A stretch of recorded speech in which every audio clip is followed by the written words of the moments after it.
ട്രെയിലൊക്കെ നോക്കി നോക്കി നോക്കി എയർക്രാഫ്റ്റിൻ്റെ അടുത്ത് എത്തുമ്പോൾ it's completely gone. Helmet flying helmet തെറിച്ചൊരു സ്ഥലത്ത് കിടക്കണു. ക്യാബിനിൽ ചെന്നപ്പോൾ ഇവരോട് പറഞ്ഞു, madam the message has been received. അന്നേരത്ത് ഞാൻ കണ്ട കാഴ്ച എന്താണെന്നറിയാം, ഇതൊരു ബോഡി, ഒരു ചെവിയുടെ ഒരു ലോബ് കിട്ടി, ഇയർ കഷ്ണം, അത്രേ ഉള്ളൂ. അതാണ് ഞങ്ങൾ കോഫിനിൽ വെച്ചിട്ട് കൊണ്ടുപോയത്. തേജസ് എയ്റോപ്ലെയിൻ ദുബായിൽ ക്രാഷ് ചെയ്ത് അങ്ങനെയാണ്. പ്രധാന പ്രശ്നം എന്തായിരുന്നു വെച്ചാൽ ഇത് 25-ാം തീയതിയാണ്, 26-ാം തീയതി റിപ്പബ്ലിക് ഡേ പെരേഡാണ്. അപ്പൊ ഇദ്ദേഹം അവിടെ വേണം.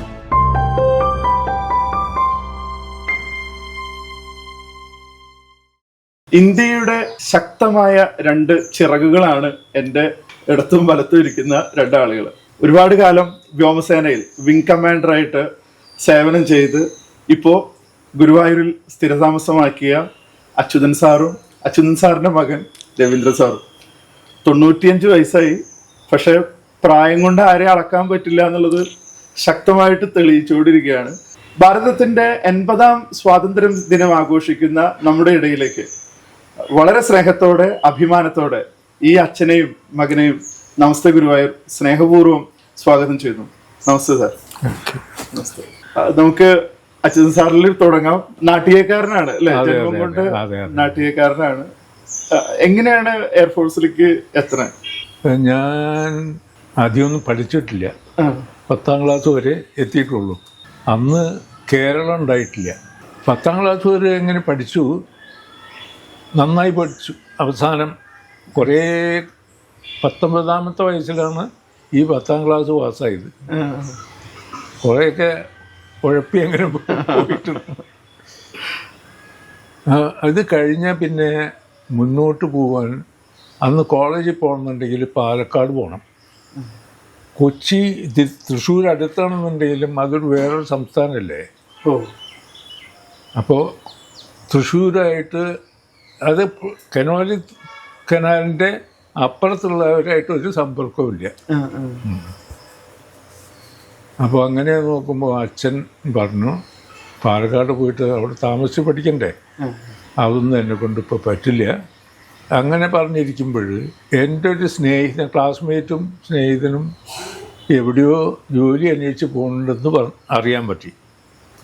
അങ്ങനെ ഞാൻ അങ്ങോട്ട് വീട്ടിൽ ചെന്ന് ചോദിച്ചപ്പോൾ എയർഫോഴ്സിൽ നിന്ന് 6 മാസം മാത്രം സർവീസുള്ള ഒരാൾ ലീവിൽ വന്നിട്ടുണ്ട്. ഈ എൻ്റെ ക്ലാസ്മേറ്റിൻ്റെ ഒരു ബന്ധു കൂടിയാണ് അതിൽ. അത് ചോദിച്ചപ്പോൾ എന്നെയും കൂടെ കൊണ്ടുപോകുമെന്ന് ചോദിച്ചപ്പോൾ അദ്ദേഹം പറഞ്ഞു, പോന്നോളൂ, പക്ഷെ എനിക്ക് നിങ്ങളെ അവിടെ സഹായിക്കാനൊന്നും പറ്റില്ല, പക്ഷെ അവിടെ നടക്കുന്ന കാര്യങ്ങൾ ഞാൻ പറഞ്ഞു തരാം. അങ്ങനെ അച്ഛനോട് വന്ന് പറഞ്ഞ് കുറച്ച് പൈസയൊക്കെ ആയിട്ട് യാത്രയാവുകയാണ്. യാത്രയാവുമെന്ന് പറഞ്ഞാൽ അത്ഭുതമുള്ള ചില കാര്യങ്ങൾ എന്ന് പറയാം. അന്ന് നമ്മുടെ ഈ പ്രദേശത്തൊന്നും റോഡില്ല. ടിപ്പു സുൽത്താൻ റോഡ് ഇങ്ങനെ വിസ്തീർണമായിട്ട് കിടക്കുന്നുണ്ട്, മണലാരണ്യമാതിരി. അതാണ് ആകെയുള്ള റോഡ്. അതെ. അങ്ങനെ അപ്പോൾ ഞങ്ങൾക്ക് പുഴ കടക്കണം. എന്നിട്ട് വെണ്ണയ്ക്ക കടവ് എന്ന് പറഞ്ഞൊരു കടവുണ്ട് വെളപ്പാട് കിഴക്കേ ഭാഗത്ത്. അവിടെ പുഴ കടവ് കടന്ന് അവിടെ ചെന്ന് ഒരു വണ്ടി കണ്ടു. ബസ്സാണ്. ബസ്സെന്ന് പറഞ്ഞാൽ ഇന്നത്തെ ബസ്സുമാതിരി അല്ല, അത് കരിവണ്ടി എന്നാണ് അതിന് പറയാം. എന്നുവെച്ചാൽ അതിൻ്റെ പ്രവർത്തനം മുഴുവനും ആവി കൊണ്ടാണ്. ഈ ആവി ഉണ്ടാക്കാൻ വേണ്ടിയിട്ട് ബസ്സിൻ്റെ പിന്നിൽ ഒരു വലിയ കെറ്റിലുണ്ടാവും. നമ്മുടെ ചായപ്പിടികളിലൊക്കെ പണ്ട് കാണാറുണ്ടായിരുന്ന കെറ്റിൽ പോലത്തെ അതേമാതിരി കുറച്ച് വലിപ്പം കൂടിയതാണെന്ന് പറഞ്ഞത്. അതിൽ വെള്ളം തിളപ്പിച്ചിട്ട് ഈ ആവി മുൻഭാഗത്ത് പൈപ്പ് കൂടെ മുൻഭാഗത്ത് എൻജിനിൽ വന്നിട്ടാണ് ഈ വണ്ടി പ്രവർത്തിക്കുന്നത്.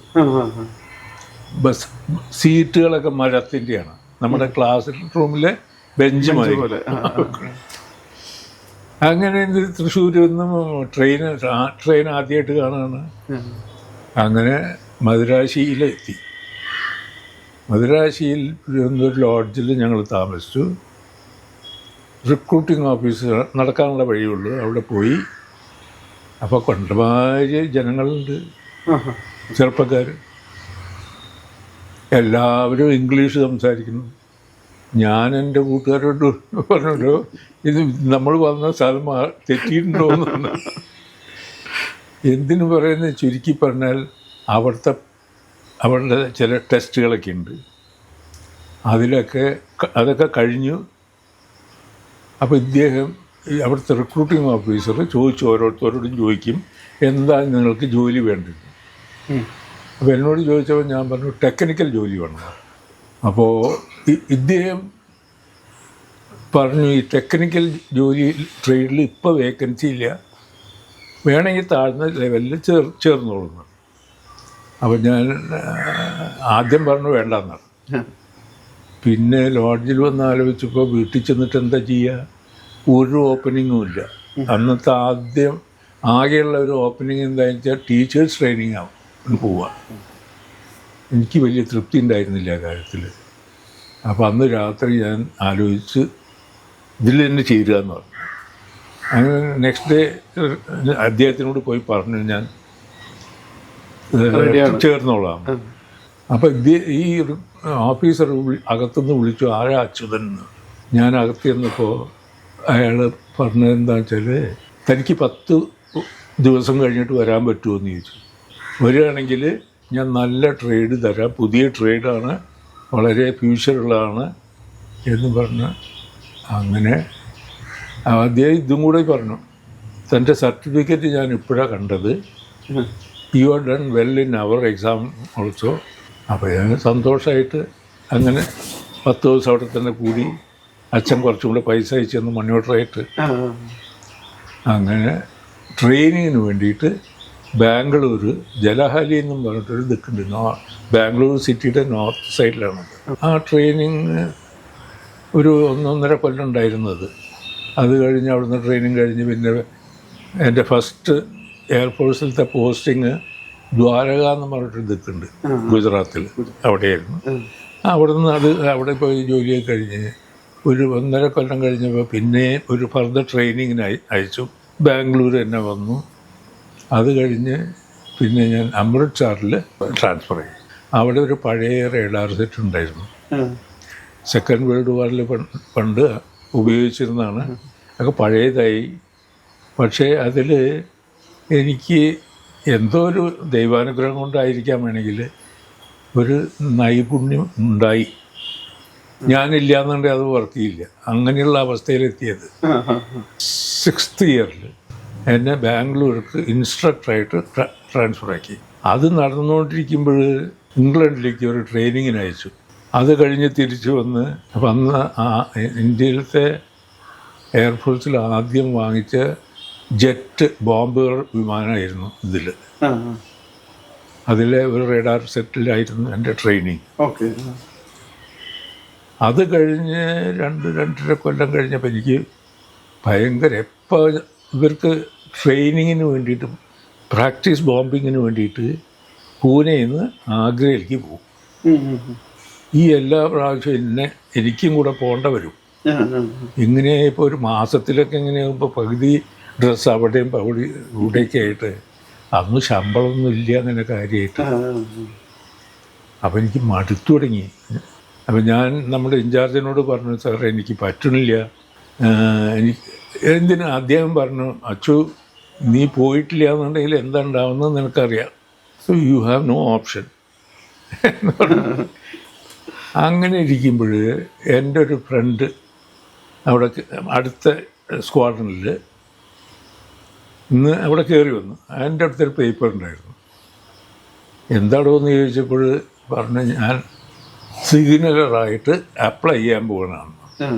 സിഗ്നലർ എന്ന് പറഞ്ഞാൽ കമ്മ്യൂണിക്കേഷൻ്റെ എയറോപ്ലെയിനിൽ താഴെ ഗ്രൗണ്ട് സ്റ്റേഷൻസിലേക്കും മറ്റുള്ള എയറോപ്ലെയിനിലേക്കും വിവരങ്ങൾ കൈമാറുന്ന ഇതാണ് ഈ സിഗ്നലറിൻ്റെ ജോലി. അപ്പോൾ ഞാൻ ഇതെവിടെ നിന്നാണ് കിട്ടിയ പോകാമെന്ന് ചോദിച്ചെങ്ങനെ എന്തിനു പറയുന്നത്, ഞാനും അപ്ലൈ ചെയ്തു. അപ്പോൾ എൻ്റെ ഓഫീസർ, കമ്മീഷൻ്റെ ഓഫീസർ റെക്കമെൻഡ് ചെയ്യണം. അപ്പോൾ അതിൽ ഒരു ക്ലോസ് എന്താണെന്ന് വെച്ചാൽ, ഇയാൾക്ക് 14 വേർഡ്സ് പെർ മിനിറ്റ് മോഴ്സ് ചെയ്യാനുള്ള കഴിവുണ്ടെന്നുള്ളത് അദ്ദേഹം സർട്ടിഫിക്കറ്റ് ചെയ്യണം. അപ്പോൾ ഇദ്ദേഹം എന്നോട് ചോദിച്ചു, എന്താണ് തൻ്റെ സ്പീഡ്? ഞാൻ പറഞ്ഞു, എനിക്ക് സ്പീഡേ ഇല്ല. അപ്പോൾ ഞാൻ പറഞ്ഞു, സാർ 3 മാസം ഇനിയുണ്ട് കോഴ്സ് തുടങ്ങണതിൻ്റെ മുമ്പ്. ഞാൻ ഇന്നാണ് ഇതിനെപ്പറ്റി ആലോചിച്ചത്. ഇന്ന് തൊട്ട് പഠിക്കാൻ തുടങ്ങും. അങ്ങനെ ജോധ്പൂരാണ് ഇതിൻ്റെ കോഴ്സ്. അപ്പോൾ അവിടെ ഇതിന് വേണ്ടിയിട്ടുള്ളൊരു സ്പെഷ്യൽ വിമാനമുണ്ട്. അതിൽ 6 ക്ലാസ് റൂമുണ്ട്. ഓരോ 6 സ്റ്റുഡൻസിന് ഇരുന്നിട്ട് അവരുടെ ട്രെയിനിങ്ങിന് മാത്രം ഉപയോഗിക്കുന്ന ഒരു ചാനലുണ്ട്. അവരായിട്ട് സമ്പർക്കം ചെയ്യണം പ്രാക്ടീസിന്. അവിടെ ടെസ്റ്റ് നടത്തി എനിക്ക് എത്ര സ്പീഡുണ്ടെന്ന് അറിയാൻ വേണ്ടിയിട്ട്. എനിക്കും ഇത് പുതുതായിട്ട് വന്ന ബാച്ചിലത്തെ എന്നെപ്പോലുള്ള ആളിൽ ഒരു 5 ആൾക്കാരെ കണ്ട് തിരിച്ചയച്ചു, മോഴ്സ് പോരാന്ന് പറഞ്ഞിട്ട്. എങ്ങനെയോ ഞാൻ തോൽപ്പിച്ചു. കടന്നുകൂടി. ഈ മോഴ്സ് അടിക്കുന്നത് ഒരു ഋതമാണ്. നമ്മുടെ റിസ്റ്റിലത്തെ ഒരു ഋതം അതുണ്ടല്ലോ, അത് ആ ഋതം പോയാൽ തെറ്റിയാൽ നമ്മുടെ സ്പീഡ് കുറയും. എന്തിനു പറയുന്ന 6 മാസത്തെയായിരുന്നു ആ ട്രെയിനിങ്. അത് കഴിഞ്ഞ് ഞാനൊരു ഫ്ലയറായി. അപ്പം ഇവിടെ ഒരു ബാഡ്ജൊക്കെ ഉണ്ട്. പൈലറ്റ്സിൻ്റെ അല്ല, പകുതി വിനുള്ള ഒരു ബാഡ്ജ്. അപ്പോൾ വലിയ അഭിമാനമൊക്കെ ആയി. അങ്ങനെ എനിക്ക് പൂനെയിലേക്ക് ഒരു ലിബറേറ്റർ സ്ക്വാഡ്രനിലേക്ക് പോസ്റ്റിംഗ് കിട്ടി. ലിബറേറ്റർ എന്ന് പറഞ്ഞാൽ സെക്കൻഡ് വേൾഡ് വാറിൽ പണ്ട് ബോംബറായിട്ട് ഉപയോഗിച്ചിരുന്ന ഒരു വിമാനമായിട്ട് 2.5 കൊല്ലം പൂനെയിലുണ്ടായി. അപ്പോഴേക്കും ഈ വിമാനം വേണ്ടാന്ന് വെച്ച എയർഫോഴ്സ്, ഇത് പഴയതാണ്. എന്നിട്ട് സൂപ്പർ കോൺസലേഷൻ എന്നും പറഞ്ഞിട്ടൊരു എയർ ഇന്ത്യക്കാർ അപ്പോഴേക്കും ജെറ്റിലേക്ക് മാറി. അവർ ഉപയോഗിച്ചിരുന്നതാണ് ഈ സൂപ്പർ കോൺസലേഷൻ എന്ന് പറഞ്ഞത്. നല്ല ബ്യൂട്ടിഫുൾ എയറോപ്ലെയിൻ. അപ്പോൾ അതായിട്ട് മാറ്റി. അത് ഞങ്ങൾ ബോംബെയിൽ കുറച്ച് നാൾക്ക് ട്രെയിനിങ്ങിന് പോയി തിരിച്ചു വന്ന്. അപ്പോൾ ഈ എയറോപ്ലെയിനിൽ 2.5 കൊല്ലം ജോലി ചെയ്തു. അപ്പോഴേക്കും ഒരു ചാൻസ് വന്നു, കമ്മീഷൻഡ് ഓഫീസർ ആവാനുള്ളൊരു ടെസ്റ്റ്. അപ്പം ഞാനും എഴുതി, എങ്ങനെയും അത് പാസ്സായി. അങ്ങനെ ഓഫീസേഴ്സ് ട്രെയിനിങ്ങിന് വേണ്ടിയിട്ട് വീണ്ടും ബാംഗ്ലൂർ തന്നെ വന്നു. ആ ട്രെയിനിങ് ചുരുക്കി പറഞ്ഞാൽ 1 കൊല്ലം കഴിഞ്ഞു ഞാൻ ടെക്നിക്കൽ കമ്മീഷൻഡ് ഓഫീസറായിട്ട് പാസ് ഔട്ടായി. അലഹാബാദിലേക്ക് പോസ്റ്റിംഗ് ആയി. അവിടെ നിന്ന് ഞാൻ വീണ്ടും സിഗ്നൽ ജോലിക്ക് അപ്ലൈ ചെയ്തു. കാരണം അന്ന് കുറച്ചും കൂടെ കാശ് കിട്ടും. ആ ജോലിക്കായിട്ട് ജോറാട്ടിലേക്ക് ട്രാൻസ്ഫർ ആക്കി. അപ്പം അവിടുത്തെ വിമാനത്തിലെ ജോലി എന്താണെന്ന് വെച്ചാൽ, ആ കാലത്ത് മിസോറാം റിബല്യനൊക്കെ നടന്നുകൊണ്ടിരിക്കുകയാണ്. അപ്പോൾ പല ദിക്കിലും മിലിറ്ററിക്കാരുടെ ഔട്ട് പോസ്റ്റുകളുണ്ട്. അവിടേക്ക് റോഡ് ഇല്ല, വളരെ ചുരുക്ക ദിക്കിലേക്കുള്ളൂ. അപ്പോൾ ഇവർക്ക് സപ്ലൈ എത്തിക്കാൻ വിമാനത്തിൽ നിന്ന് താഴെ ഇടൽ മാത്രമേ ഉള്ളൂ. Air drop ration supply drop ചെയ്യും. ആക്സസിബിലിറ്റി ഇല്ല, ഡ്രോപ്പ് ഐദർ പാരഷൂട്ടിലോ ഡെഡ് ഡ്രോപ്പ് ഉണ്ട്. അരിയൊക്കെ ഒരു ബാഗിലാക്കി, അത് പിന്നെ ഒരു ബാഗിലാക്കി, 3 ബാഗിലാക്കിയിട്ടാണ് ഡ്രോപ്പ് ചെയ്താല് അവരുടെ ഏറ്റവും വലിയ രസകരമായിട്ടുള്ള കാര്യം, അവർക്ക് നോൺ വെജിറ്റേറിയൻ സാപ്പാട് വേണ്ടവർക്ക് മീറ്റ് വേണമല്ലോ. മീറ്റ് അവിടെ നിന്ന് എവിടെ കിട്ടുക? അപ്പോൾ 3 ചെറുതാണെന്നുണ്ടെങ്കിൽ 4 ആടുകളെ ഒരു ക്രേറ്റിലാക്കും. ഉടൻ ക്രേറ്റിൽ ഇത് പാരച്യൂട്ട് മേൽ കെട്ടിയിട്ട് ഇതാണ് തട്ടിയിടും.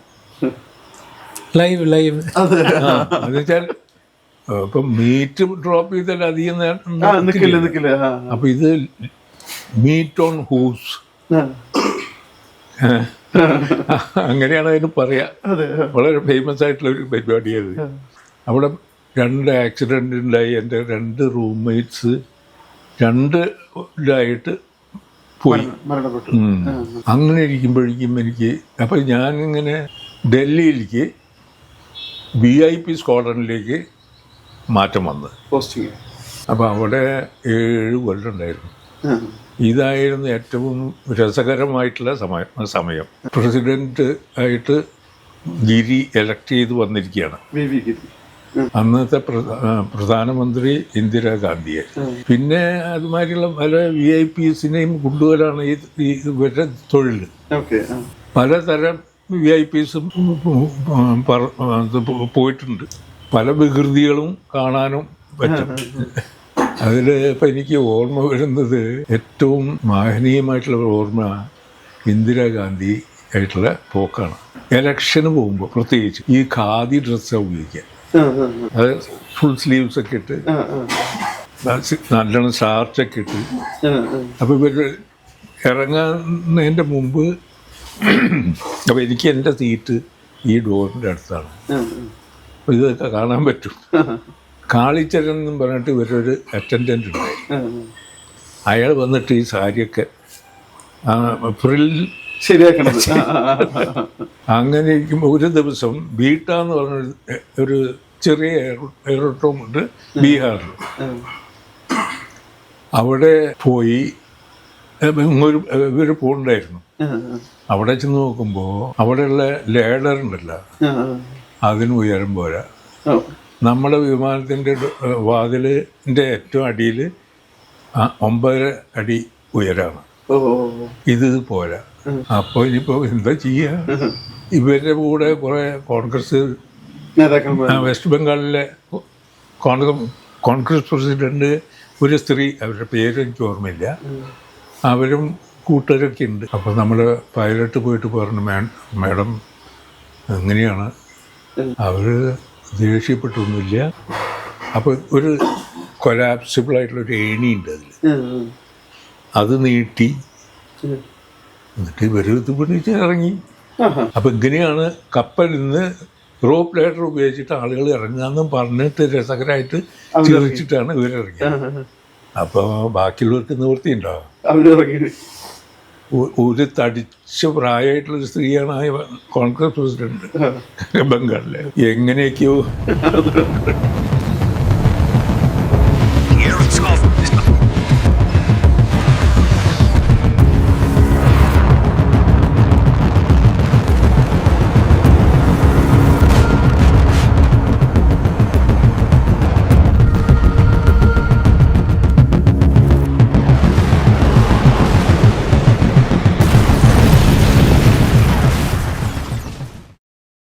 $52 വയസ്സായപ്പോൾ റിട്ടയർ ചെയ്തു. അപ്പോൾ എനിക്ക് കുറച്ചും കൂടെ സർവീസ് കിട്ടിയാൽ കൊള്ളാമെന്നുണ്ടായിരുന്നു.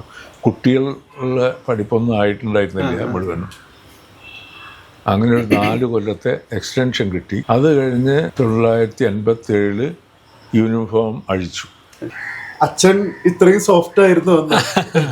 അല്ല, അങ്ങനെയായിരുന്നില്ല.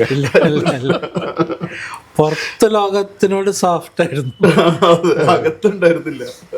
അകത്ത് ഡിസിപ്ലിനും സ്ട്രിക്ട്നെസ്സും. അതെ, ഞാൻ അത് അത്ഭുതപ്പെടുന്നത് പലപ്പോഴും ഇങ്ങനെ. പിന്നെ എന്തുകൊണ്ടാണ് ഇങ്ങനെ ഒരു കരിയർ ചൂസ് ചെയ്യാനുള്ള ഒരു കാരണം? സർ, എനിക്ക് അച്ഛൻ്റെ വളരെ ഇല്ലസ്ട്രിയസ് കരിയറാണ്.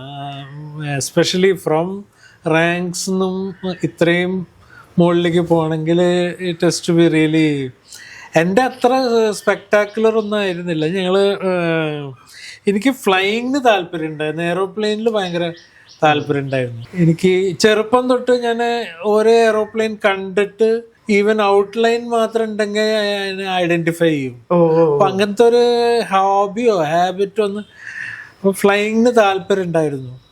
പക്ഷേ വീട്ടിൽ അമ്മയും അച്ഛനും സമ്മതിച്ചില്ല. പിന്നെ വന്നപ്പോഴാണ് പ്രധാനമായിട്ട് ദ ഓൺലി സൺ എന്ന് പറഞ്ഞിട്ട് പൈലറ്റ് ആവണമെന്നുണ്ടെങ്കിൽ ഒരു മിനിമം ലെഗ് ലെങ്ത് വേണം.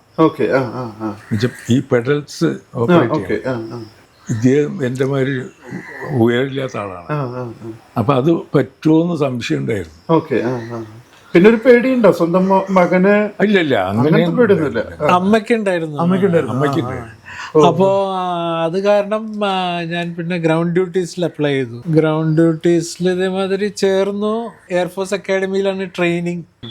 പ്രസന്റ് എയർഫോഴ്സ് ചീഫ് ഇല്ലേ, air marshal Amrit Pal Singh, AP Singh, അയാൾ എന്റെ കോഴ്സ്മേറ്റ് ആണ്. ഞങ്ങൾ ഒരേ ബാച്ചിൽ പാസ് ഔട്ട് ചെയ്തു. ഞാൻ എന്റെ 22 years സർവീസ് ഉണ്ടായിരുന്നുള്ളൂ. ഒരു സന്ദർഭം കാരണം എനിക്ക് സർവീസ് വിടേണ്ട വന്നു. അപ്പോൾ മെമ്മറബിൾ ഈവന്റ്, ഞാൻ ഈ കാർഗിൽ സമയത്ത് ഞാൻ ഒരു വെസ്റ്റേൺ സെക്ടറിലെ ഒരു ബേസിൽ പോസ്റ്റഡ് ആയിരുന്നു. സ്ട്രാറ്റജിക്കലി ഫോർവേഡ് ബേസിലായിരുന്നു and very close to Pakistan. അപ്പോൾ ഒരു ദിവസം അവരുടെ വിമാനം വന്നിട്ട് ഞങ്ങളെ through Arabian Sea, Gulf of കച്ചിൽ ഞങ്ങളെ ബേസിൻ്റെ ഫോട്ടോഗ്രാഫ്സ് എടുത്ത് പോവായിരുന്നു. അതൊരു നേവൽ റെക്കോണസൻസ് എയർക്രാഫ്റ്റ് ആയിരുന്നു. അതിനെ ഞങ്ങൾ ബേസിൽ നിന്ന് മിസൈൽ ലോഞ്ച് ചെയ്ത് ഹിറ്റ് ചെയ്തപ്പോ അതിന്റെ സ്റ്റാർബോർഡ് സൈഡ് എഞ്ചിനാണ്, റൈറ്റ് സൈഡ് എഞ്ചിനാണ് ഹിറ്റ് ചെയ്തത്. അപ്പൊ അത് എക്സ്പ്ലോഡ് ചെയ്ത് വീണു. അന്ന് പാകിസ്ഥാൻ ത്രട്ടൻ ചെയ്ത് ഞങ്ങൾ ഇന്റർനാഷണൽ കോർട്ട് ഓഫ് ജസ്റ്റിസിലേക്ക് പോകുന്നു. അപ്പോ ഞങ്ങൾക്ക് ഓർഡേഴ്സ് വന്നു ആ റെക്കേജ് പിക്കപ്പ് ചെയ്യാൻ. ഈ റെക്കേജ് വീണിരിക്കുന്നത് ഈ റാൻ ഓഫ് കച്ച് ഏരിയയിലാണ്. അത് ഒരു സ്വാമ്പ് മാതിരത്തെ സ്ഥലമാണ്. അപ്പൊ അവിടുന്ന് റെക്കേജ് പിക്കപ്പ് ചെയ്തിട്ട് വരാൻ പറഞ്ഞു. അപ്പൊ ഞങ്ങള് പോയിരുന്നു. പ്രൂഫിന് വേണ്ടിട്ടാണ്, നമ്മുടെ ഏരിയയിലാണ് വീണിട്ടുള്ളത്. അവരുടെ സൈഡിൽ പറക്കണ വിമാനം ഞങ്ങള് ഷൂട്ട് ചെയ്തെന്നാണ് അവർ ക്ലെയിം ചെയ്യണത്. അതേ അപ്പോഴാണെങ്കിൽ അവരുടെ സൈഡിലല്ലേ വീഴുള്ളൂ. പക്ഷെ ഞങ്ങളെ സൈഡിൽ നിന്ന് ഞങ്ങൾ പിക്കപ്പ് ചെയ്തിട്ട് അന്ന് തന്നെ പിക്കപ്പ് ചെയ്യാൻ പോയപ്പോൾ പാകിസ്ഥാനി റേഞ്ചേഴ്സ് ഒക്കെ ഞങ്ങളെ ഷൂട്ട് ചെയ്തിരുന്നു. ഞങ്ങളുടെ സൈഡിൽ നിന്നും ഷൂട്ടിംഗ് ഉണ്ടായിരുന്നു, അവരുടെ സൈഡിൽ നിന്നും ഷൂട്ടിംഗ് ഉണ്ടായിരുന്നു. ഞങ്ങളെ ഹെലികോപ്റ്ററിൽ കൊണ്ടു, ഹോൾസ് ഉണ്ടായിരുന്നു ഹെലികോപ്റ്ററിൽ. പക്ഷെ ആ സാധനങ്ങള് ടെയിൽ സെക്ഷനും ഒരു എഞ്ചിന്റെ ഒരു പോർഷനും എല്ലാം എടുത്ത് ഞങ്ങളുടെ ബേസിലേക്ക് തിരിച്ചു കൊണ്ടുപോയി. അന്ന് തന്നെ ഡൽഹിയിലേക്ക് അയച്ചു ബൈ എയർ. അവിടെ എത്തിയിട്ട് പിറ്റേ ദിവസം വാജ്പേയി പ്രൈം മിനിസ്റ്റർ ഈ പാർട്സ് എടുത്തിട്ട് ഡിപ്ലോമാറ്റിക് കമ്മ്യൂണിറ്റി ഇല്ലേ ഡൽഹിയില്, അംബാസഡേഴ്സ് ഒക്കെ, അവരൊക്കെ വിളിച്ചിട്ട് പറഞ്ഞത് ഇതാണ് ഇവര് പറയണത് ഇവരുടെ സൈഡിലെ പറക്കുന്ന വിമാനം ഞങ്ങൾ ഷൂട്ട് ചെയ്തതാണെന്ന്. അങ്ങനെയാണെങ്കിൽ ഞങ്ങൾക്ക് എങ്ങനെ ഇത് കിട്ടും? ഞങ്ങളുടെ ഏരിയയിൽ പറന്ന കാരണമാണ് ഇത് കിട്ടിയത്. അപ്പൊ അങ്ങനെ ഈ ഭാഗങ്ങൾ അതൊക്കെ അവർക്കൊക്കെ കാണിച്ചു കൊടുത്തു.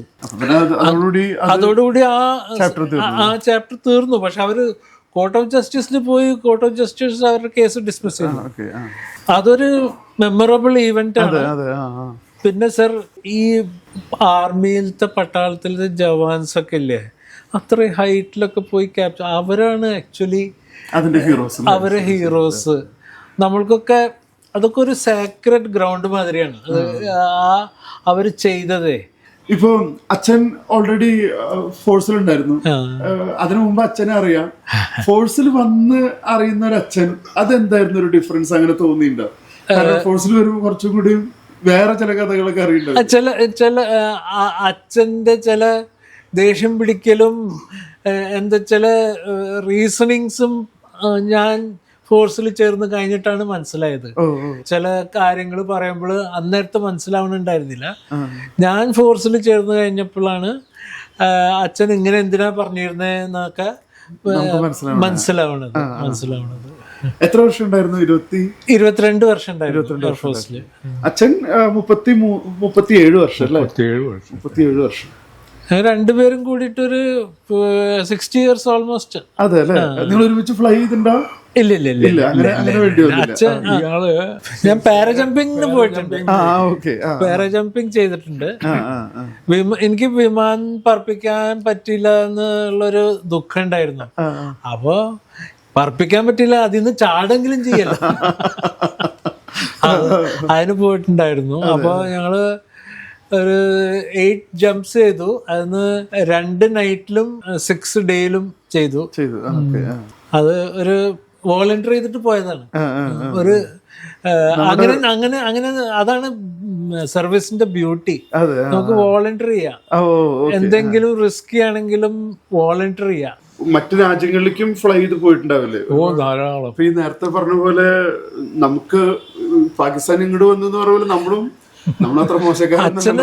അച്ഛന് ഓൾമോസ്റ്റ് എല്ലാ സോവിയറ്റ് ബ്ലോക്ക് എന്ന് വെച്ചാല് ഇപ്പൊ റഷ്യ ഒരു 5 പ്രാവശ്യം റഷ്യ, മംഗോളിയ, അവിടുന്ന് തുടങ്ങിയാൽ Mongolia, Bulgaria, Hungary, Yugoslavia, France, Britain, Balkanise ആയി. പിന്നെ ഫ്രാൻസ്, ബ്രിട്ടൻ, പിന്നെ ഇപ്പുറത്ത് സൗത്ത് ഈസ്റ്റില് തായ്ലാൻഡ്, സൈപ്രസ്, ഈജിപ്റ്റ്, ബഹ്റൈൻ, ഇവിടൊക്കെ പോയിട്ടുണ്ട്. Mostly with this VIP squadron. അല്ല ശരിക്കും ഇപ്പൊ നമ്മളിങ്ങനെ പലപ്പോഴും പറയാറുള്ള കാര്യം തന്നെയാണ്. ഇപ്പൊ നമ്മള് സ്വാതന്ത്ര്യം കുറച്ചും കൂടി ഭയങ്കര ലാവിഷായിട്ട് യൂസ് ചെയ്യുന്ന ഒരു കാലഘട്ടം കൂടിയാണ് അല്ലേ? നിങ്ങളുടെ ഒക്കെ ഒരു സമയത്ത് രണ്ടുപേരും ഇപ്പോ നിങ്ങളുടെ ഒരു എയർഫോഴ്സിന്റെ കാലത്ത് ഒന്ന് ഈ നേരത്തെ പറഞ്ഞ നമ്മുടെ ഈ സാലറിയുടെ കാര്യങ്ങളെ പറ്റി വളരെ തുച്ഛമായിട്ടുള്ള എന്നാ ഈ പറഞ്ഞ ലൈഫ് ഒരു ത്രെറ്റനിങ് ആയിട്ടുള്ള ഒരു സിറ്റുവേഷനില് എങ്ങനെയാ ഈ ഒരു രണ്ട് നമ്മൾ ചിന്തിക്കില്ല അതിനെ പറ്റിയിട്ട്. ശമ്പളം കുറവാണ്, ഇതൊന്നും നമ്മുടെ ചിന്തയിൽ വരില്ല സർ. ആ എൻവയൺമെന്റ് ഇല്ലേ, അതിൽ നമ്മൾ വീട്ടിലിരുന്നാൽ പലരും ഇയാളത് പറഞ്ഞ് അയാളത് പറഞ്ഞ് അയാളത് കമ്പയർ ചെയ്ത് നമ്മൾ അവിടെ ഇറ്റ് ഈസ് ബോൺ ഹോമി എന്ന് പറഞ്ഞാല് കൂട്ടുകാർ കൂടെ നിൽക്കുകയാണ് ഒരുമിച്ച്. മോസ്റ്റ്ലി ബാച്ചിലേഴ്സ് ആണ്. ഒരു യൂണിറ്റില് senior lot will be married, ബാക്കി എല്ലാവരും ബാച്ചിലേഴ്സോ. ആ വഴിക്ക് തിങ്കിങ് മണിയുടെ ഇങ്ങോട്ട് ബോറോ ചെയ്യും, ഈ മാസം അവിടെ കൊടുക്കും, ഈ മാസം ഇവിടെ കൊടുക്കും. അന്നൊക്കെ വെരി ലോ സാലറി ആണ്. ഇപ്പൊ സാലറി കുറച്ച് ഭേദമായിട്ടുണ്ട്. സോ ഇത് നമ്മളെ ഒരിക്കലും ട്രബിൾ ചെയ്തിരുന്നില്ല. പിന്നെ വീട്ടിലേക്കൊക്കെ പൈസ അയക്കണം എന്നുള്ള കാലങ്ങളൊക്കെ ഉണ്ടായിരുന്നു. ചിലർ അയക്കും, ചിലർ സേവ് ചെയ്ത് അയക്കും, ചിലര്. പക്ഷെ ഞാൻ ഇങ്ങനെ പറയുമ്പോഴേ നിങ്ങൾ അതിന്റെ ഒക്കെ സ്ട്രഗിൾ ചെയ്യുന്ന ആളുകളെയും കണ്ടിട്ടുണ്ടാവുമല്ലോ? തീർച്ചയായിട്ടും ആളുകളെ കാണണ്ടല്ലേ. എൻ്റെ സ്വന്തം ജീവിതം തന്നെ അങ്ങനെ സ്ട്രഗിൾ ആയിരുന്നു. എന്നുവെച്ചാൽ ഐ ഹാഡ് ഫാമിലി കമ്മിറ്റ്മെന്റ്. എൻ്റെ വീട്ടില് അച്ഛൻ 62 മരിച്ചു. സാറിങ്ങനെ മിലിറ്ററിയിൽ ജോയിൻ ചെയ്ത ഏകദേശം ആ ഒരു കാലത്ത് തന്നെ അച്ഛൻ മരിച്ചു അല്ലേ? പിന്നെ എൻ്റെ താഴെ 5 കൂട്ടരുണ്ട്. ഞാനായിരുന്നു മൂത്ത മകൻ. അപ്പൊ ഇവരൊക്കെ എഡ്യൂക്കേഷനും 2 കുട്ടികൾ പെൺകുട്ടികളായിരുന്നു. അവരുടെ വിവാഹം ഇതിനൊക്കെ വളരെ ടൈറ്റായിട്ടുള്ള സാമ്പത്തിക സ്ഥിതിയായിരുന്നു. അതാണ് ഞാൻ ഒന്നാമത് ഫ്ലൈയിങ്ങിന് പോവാൻ ഒരു കാര്യം. അന്ന് കുറച്ചും കൂടെ അലവൻസ് കിട്ടും, ബെറ്റർ ഉണ്ട്. ഞാൻ പെൻഷനർ ആകുമ്പോഴും it was very meagre. Pension തന്നെ വളരെ തുച്ഛമായിട്ടുള്ള. ശരിക്കും പറയാന്നുണ്ടെങ്കിൽ അന്ന് എൻ്റെ പെൻഷൻ വിംഗ് കമാൻഡറായിട്ട് റിട്ടയർ ചെയ്ത് എനിക്ക് 1025 റുപ്യായിരുന്നു എൻ്റെ പെൻഷൻ. അപ്പോൾ ചിന്തിക്കാൻ പറ്റില്ല അല്ലേ? പക്ഷെ ഇതൊന്നും നമ്മളുടെ മനസ്സിൽ ഉദിക്കുന്നില്ല. ആരോ പറഞ്ഞ മാതിരി കർമ്മം ചെയ്യുക, കാത്തിരിക്കുക എന്നുള്ള it was a dedicated life. ഫോഴ്സിലുള്ള സമയത്ത് ഇപ്പൊ ഈ കാഷ്വാലിറ്റീസ് ഒക്കെ ഉണ്ടാവുമല്ലോ, പലരും അങ്ങനെയൊക്കെയുള്ള കാര്യങ്ങളൊക്കെ എങ്ങനെയാ? സർ, ഞാൻ നേരത്തെ ഇന്ദിരാഗാന്ധി ബീറ്റയിൽ പോയ പറഞ്ഞു. അപ്പൊ അവിടെ ആ സംഭവത്തിന് ശേഷം അപ്പൊ ഈ കോമസ് കോർണറിൽ ഒരു ഫ്ലൈറ്റ് പ്ലാൻ ചെയ്യണത് എങ്ങനെയാണെന്ന് വെച്ചാൽ ഇന്നോടത്ത് ഇന്ന VIP ഇന്നോടത്തേക്ക് പോകുന്നുണ്ട്. അപ്പൊ അതിന് വേണ്ട ചിലപ്പോൾ അവിടുത്തെ സൗകര്യങ്ങൾ ഒക്കെ ആലോചിച്ചിട്ട് സ്പെഷ്യൽ റിക്വയർമെന്റ് ഇങ്ങൊരു നോട്ട്ബുക്കിൽ എഴുതും ഫ്ലൈറ്റ് കമാൻഡർ. അപ്പോൾ ആ ബുക്കിൽ ബീറ്റയിൽ ഈ ലേഡർ ഇല്ല എന്നുള്ളത് അങ്ങോർക്ക് അറിയായിരുന്നു. അപ്പോൾ എഴുതിയിട്ടുണ്ട് folding ladder to be on board. ഈ ഫോൾഡിങ് ലേഡർ എന്ന് പറഞ്ഞാൽ വിമാനത്തിൻ്റെ പിൻഭാഗത്ത് കൊണ്ട് ലോഡ് ചെയ്യും. വിമാനം വന്ന് ലാൻഡ് ചെയ്ത് സ്വിച്ച് ഓഫ് ചെയ്യുന്നതിന് മുൻപ് കഴിഞ്ഞാൽ ഈ സ്ത്രീ ഉപയോഗിച്ച കൊലാപ്സിബിൾ ഏണി ഉണ്ടല്ലോ, അതിലൊരു ടെക്നീഷ്യൻ ഇറങ്ങിയിട്ട് പിൻഭാഗം പോയിട്ട് മറ്റേ ലേഡർ എന്നിട്ട് കൊണ്ടതൊരു പൊസിഷൻ ചെയ്യലാണ് പതിവ്. അപ്പം അന്ന് ഇത് ഉണ്ടായില്ല. അപ്പോൾ ഫ്ലൈറ്റ് കമാൻഡർ അവിടെ ഒരു വാറന്റ് ഓഫീസറായിരുന്നു. എല്ലാവർക്കും വളരെ വിശ്വാസമുള്ളൊരു മനുഷ്യനാണ്. എന്നുവെച്ചാൽ 100% അർപ്പണബോധമുള്ള ഒരു മനുഷ്യൻ. അയാളോട് ഫ്ലൈറ്റ് കമാൻഡർ ചോദിച്ചു, ഹൗ ഡിഡ് ദീസ് ഹാപ്പൻ? ഞങ്ങളൊക്കെ തിരിച്ചു വരുമ്പോഴേക്കും കാമം കെട്ടുന്നുള്ള ഇതിലേ വന്നിരുന്നത്. പക്ഷെ nothing happen. She never complaint. ഇയാൾക്ക് ഇതൊരു ഷോക്കായി. അദ്ദേഹത്തിന്റെ പേര് പിഷാരടി എന്ന് പറഞ്ഞിട്ട്, ഇരിഞ്ഞാലക്കുട. അപ്പൊ ഇദ്ദേഹം മാരീഡാണ്. അങ്ങോട്ട് വൈഫ് ഇരിഞ്ഞാലക്കുട ഏതൊരു ഗവൺമെന്റ് ഹൈസ്കൂളിൽ ഹെഡ് മിസ്ട്രസ് ആയി. അപ്പൊ ഈ വെക്കേഷൻ ടൈമിൽ അവർ ഇങ്ങോരുടെ അടുത്ത് വരും. ആ സമയത്താണ് ഈ സംഭവം നടക്കുന്നത്. അന്ന് രാത്രി ഇങ്ങോരോട് ചോദിച്ചില്ല ഇത് എങ്ങനെ ഇത് സംഭവിച്ചത്. അയാളൊന്നും പറഞ്ഞില്ല. പക്ഷെ അന്ന് രാത്രി അദ്ദേഹം ഈ died of heart attack. Very sensitive. മനസ്സിലായില്ലേ? കാഷ്വാലിറ്റി സർ, ഞാൻ പറഞ്ഞില്ലേ ഒരു സ്ട്രാറ്റജിക് ബേസിൽ ഞാൻ ഉണ്ടായിരുന്നു. One pilot, not name him, he took off MiG-21. MiG-21 is a aircraft which the Russians made just to ഒന്ന് ടേക്ക് ഓഫ് ചെയ്തിട്ട് ഈ ലെവൽ ഫ്ലൈയിങ് ഒന്നല്ല, go high and hit missiles, go to a very high altitude and then from there fire rockets at missiles or American planes. അതിനാണ് ഇത് ഉണ്ടാക്കിയിരിക്കുന്നത്. അപ്പൊ ഇതിന് low level stability ഒന്നും അധികം ഇല്ല. സോ ദിസ് ഇയാളെൻ്റെ ഒരു ഫ്രണ്ട് തന്നെയായിരുന്നു. ഇയാള് ഈ ലോ ലെവൽ മെനൂവറിങ് അതിൽ അലൗഡ് അല്ല ഫോർ സേഫ്റ്റി റീസൺസ്. കാരണം നമ്മളെ ആംഗിൾ ഓഫ് അറ്റാക്ക് ലോ ലെവലിൽ ഇങ്ങനെ ആയാൽ പിന്നെ അത് റിക്കവർ ചെയ്യണമെങ്കിൽ you have to go and you have to have sufficient height. അതായത് ഇങ്ങനെ ഒന്ന് എടുത്തു വരാനായിട്ട് അതിപ്പോ എടുക്കാൻ. അപ്പൊ അവര് പറയും എടുക്കാൻ ശ്രമിക്കണ്ട. But he tried to recover the aircraft because the aircraft run loss avane.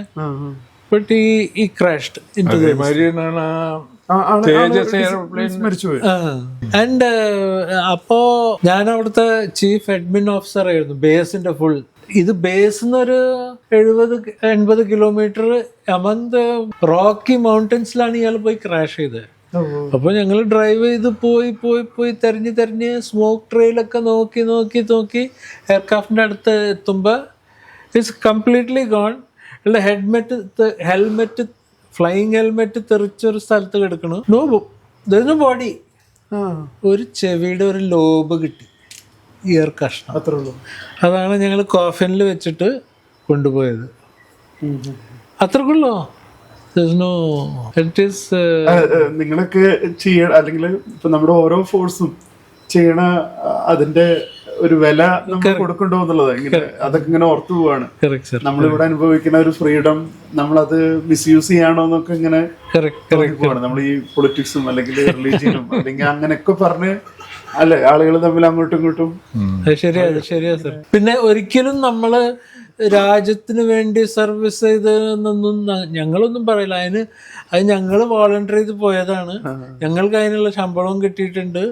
ഞങ്ങളൊരു ഫേവറും വേണ്ട, ഞങ്ങളൊരു ഫേവറും ചെയ്തതല്ല. ഞങ്ങൾക്ക് ഓപ്പർച്യൂണിറ്റി കിട്ടിയാണ് സർവ് ചെയ്യാൻ, വേറെ ഒന്നുമില്ല അതിൽ. അപ്പോൾ അതൊന്നും നമ്മൾ അധികം പുറത്തൊന്നും പറയില്ല. പറഞ്ഞാൽ അതിൻ്റെ ആ ബ്യൂട്ടി പോയി. പക്ഷെ അതൊന്നും കണ്ടറിഞ്ഞ് പ്രത്യേകിച്ച് നമ്മുടെ ഇപ്പൊ പലരും പറയാറുണ്ട്, ഞാൻ പല ഓഫീസേഴ്സുമായിട്ടൊക്കെ സംസാരിക്കുമ്പോൾ പറയാറുണ്ട്, ഇപ്പൊ കേരളത്തിലുള്ള ആൾക്കാർ നമ്മുടെ ഒരു സിവിലിയൻസിനൊന്നും അങ്ങനെ ഒരു ചിന്തയേ ഇല്ല, മിലിറ്ററി ഒന്നും ഒരു വിഷയമല്ല. ഞാൻ ബാംഗ്ലൂർ ഒരു ടെന്യൂറിൽ അവിടെ ഈ ഡ്രൈവിംഗ് പഠിപ്പിക്കുന്ന ഒരു സ്കൂളുണ്ട് പട്ടാളക്കാർക്ക്. അതിന്റെ ഭാഗമായിട്ട് ലോങ് കോൺവോയ് എന്ന് പറഞ്ഞിട്ടൊരു കുറെ വണ്ടികൾ ഒന്നിച്ച് ഒരു ഡിഫൻസിന്റെ ഒരുമിച്ച് ഒരു കോൺവോയ് ആയിട്ട് പോകും. അപ്പൊ ആ ട്രിപ്പില് രാമവർമ്മപുരത്തേക്കാണ് പ്ലാൻ ചെയ്തിരുന്നത്. അപ്പൊ ഇങ്ങോട്ട് നേരത്തെ തന്നെ കറസ്പോണ്ടൻസ് ഒക്കെ എഴുതിയിട്ട് ഇവിടുത്തെ കളക്ടറേറ്റിലേക്ക് ഞങ്ങളിങ്ങനെ വരുന്നുണ്ട്. ഇസ് ഇറ്റ് അക്സെപ്റ്റബിൾ എന്ന് പറഞ്ഞിട്ട്, എന്നുവെച്ചാൽ ഇവര് സൗകര്യങ്ങളൊക്കെ ചെയ്യണം. വൈകുന്നേരമായി സന്ധ്യ ആവാനായിട്ടുണ്ട് ഇവിടെ എത്തുമ്പോൾ. അപ്പോൾ ഒരു 100-100 പിള്ളേരുണ്ട്, ഒരു 10-20 വണ്ടികളും ഉണ്ട്. അപ്പോൾ ഇവിടെ വന്ന് നോക്കുമ്പോൾ 2 ഈ തഹസിൽദാർ മറ്റാണ് അവർ വന്നിട്ട് അപ്പം നോക്കുമ്പോൾ ലൈറ്റില്ല, വെള്ളവും ഇല്ല. അപ്പം ഞാൻ ഇവരോട് ചോദിച്ചു, അല്ല ഇങ്ങനെ എന്തപ്പോൾ ഇത് ഇങ്ങനെ നമ്മൾ എന്ത് ചെയ്യും ഇവിടെ? അപ്പോൾ ഇവർ മേപ്പോട്ട് നോക്കുകയാണ്. അപ്പം ഞാൻ, നിങ്ങൾ എഴുതിയിട്ടുണ്ടായിരുന്നല്ലോ എല്ലാം ശരിയായി എന്ന് പറഞ്ഞിട്ട്. then I told them, ഈ കോൺവോയ് ഞാൻ പഞ്ചാബിലേക്ക് കൊണ്ടുപോയിരുന്നെങ്കിൽ അവിടെ ഒരു റിസപ്ഷൻ ഉണ്ടായിരുന്നതിന്. ഇവിടെ ബോംബൊന്നും വീണിട്ടില്ല ഇതുവരെ, അത് കാരണമാണ് നിങ്ങളുടെ നിലപാട് ഇങ്ങനെ ആയത് എന്ന്. അപ്പോൾ ഞാൻ പറഞ്ഞ, let me speak to the collector. Collector അന്ന് ഇരിഞ്ഞാലക്കുട എന്തോ ഫംഗ്ഷനിൽ വരണം. അപ്പോഴാണ് ഞാനിത് പറഞ്ഞത്, ഈ ഇവിടെ ബോംബ് വീഴാത്തതാണ് നിങ്ങളുടെ പ്രശ്നം. കാരണം ഈ സ്ട്രഗിളിന്റെ ഒന്നും ഭാഗമായിട്ട് മാറുന്നില്ലല്ലോ അല്ലേ? അപ്പം ഈ ഇങ്ങനൊരു കൂട്ടർ വരുന്നുണ്ട്, അവർക്ക് എന്തെങ്കിലും നമ്മൾ സൗകര്യം ചെയ്തു കൊടുക്കണം എന്നുള്ള ആ ബോധം അതിൻ്റെ ഉള്ളിൽ പെടുന്നില്ല.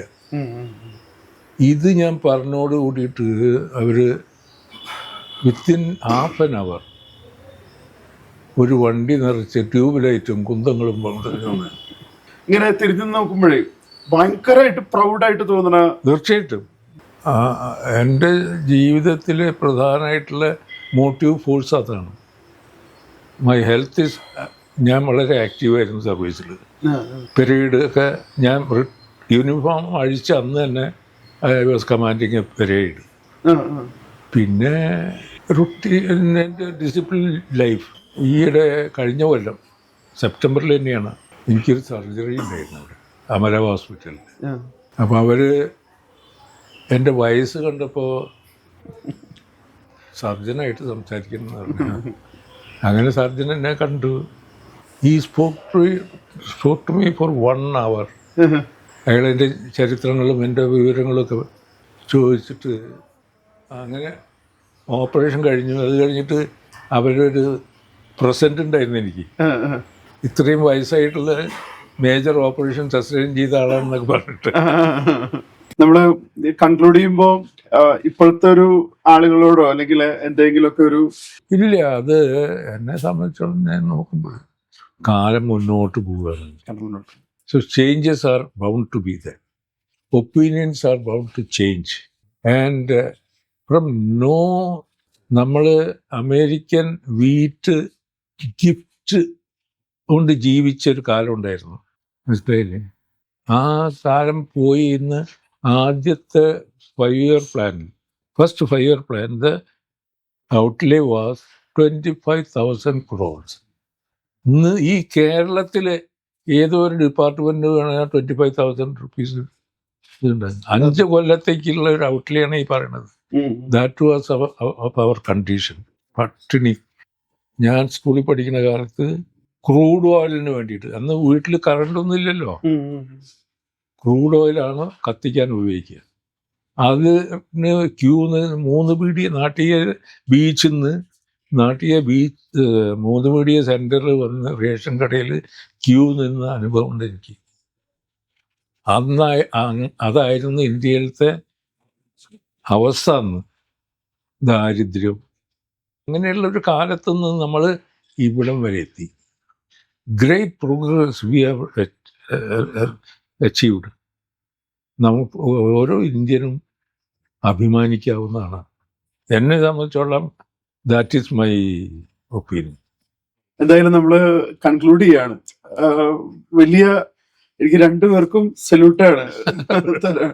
കാരണം നമ്മൾ ഇന്ന് അനുഭവിക്കണ, നമ്മൾ പലപ്പോഴും പറയാറുണ്ട്, നമ്മൾ ഇന്ന് അനുഭവിക്കണ ഒരു തണലും ഇതിന്റെ ഒരു സുഖമൊക്കെ നിങ്ങൾ കൊണ്ട വെയിലാണെന്ന് നമ്മൾ സാധാരണ പറയാറുണ്ട്. നിങ്ങളെ പോലെയുള്ള എല്ലാ ഫോഴ്സിനെയും ഒരിക്കൽ കൂടെ സല്യൂട്ട് ചെയ്തുകൊണ്ട് ഈ ഒരു ഇൻഡിപെൻഡൻസ് ഡേ അതിന്റെ എല്ലാ ഫ്രൂട്ട്ഫുൾ ആയിട്ടുള്ള അർത്ഥത്തിലും സെലിബ്രേറ്റ് ചെയ്യാൻ നിങ്ങൾക്ക് അതിന്റെ എല്ലാ ആശംസകളും നേരുന്നു. Thank you very much. Thank you sir. Vande Mataram.